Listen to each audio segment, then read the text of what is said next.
जय श्री कृष्ण। तो कल के सत्संग में हमने देखा कि कंस देवकी जी को मारने के प्रयत्न करता है पर मार नहीं पाता। देवकी जी हंसते हंसते खड़े हैं। वो कहते हैं, भाई तूने मेरे 6 पुत्रों को मार डाला, तेरे सामने मैं भी खड़ी हूँ, मुझे खुशी से मार दे। मुझे अब तेरा क्या, किसी का भी कोई भय नहीं है। एक बार मैंने अपना जीवन परमात्मा को सौंप दिया, अब मुझे किस चीज़ का डर। कंस फिर देवकी को पकड़ने जाता है, लेकिन पकड़ नहीं पाता। उसे अपनी बातों पर क्रोध आता है, पर वो अपना क्रोध देवकी जी पर उतार भी नहीं पाता। बस खड़ा खड़ा हाथ मसलता रह जाता है।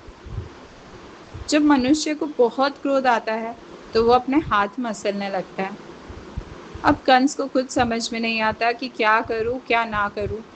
वो कारागृह में से वापस चला जाता है, महल में आके पलंग पर बैठता है, पर उसकी नजरों में कारागृह का वो दृश्य जाता ही नहीं है, बार बार उसकी आंखों के सामने आ जाता है। देवकी जी के मुखारविंद का वो तेज वो भूल नहीं पाता। उसे बार बार नारद जी के शब्द याद आता है। कंस विचार करता है, मुझे चैन क्यों नहीं पड़ रहा। मैं बैठना चाहता हूँ पर बैठ नहीं पा रहा।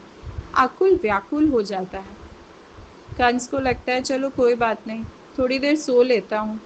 चादर ओढ़ के सोता है, पर नींद ही नहीं आती। अच्छा बताइए, किसे किसे नींद नहीं आती है। शोकातुर को नींद नहीं आती, भयातुर को नींद नहीं आती, कामातुर को नींद नहीं आती, लोभातुर को नींद नहीं आती। पाप से जो भरा हुआ है उसे भी नींद नहीं आती। कंस तो इन सारे के सारे दोषों से भरा हुआ है, इसीलिए उसे अनिद्रा का रोग भी लग जाता है। कान में नारद जी के स्वर गूंज रहे, श्रीमन नारायण नारायण नारायण। अब कंस को तो नींद नहीं आती। अब वो ओढ़ी हुई चादर फेंक देता है। विचार करता है चलो बाहर ठंडी हवा में घूम के आता हूँ, तो मुझे चैन मिलेगा। खिड़की के पास जाके खड़ा हो जाता है। आकाश में तारा मंडल देखने लगता है। ठंडी हवा की लहरें कंस के शरीर को अग्नि जैसे प्रज्वलित कर रही थी।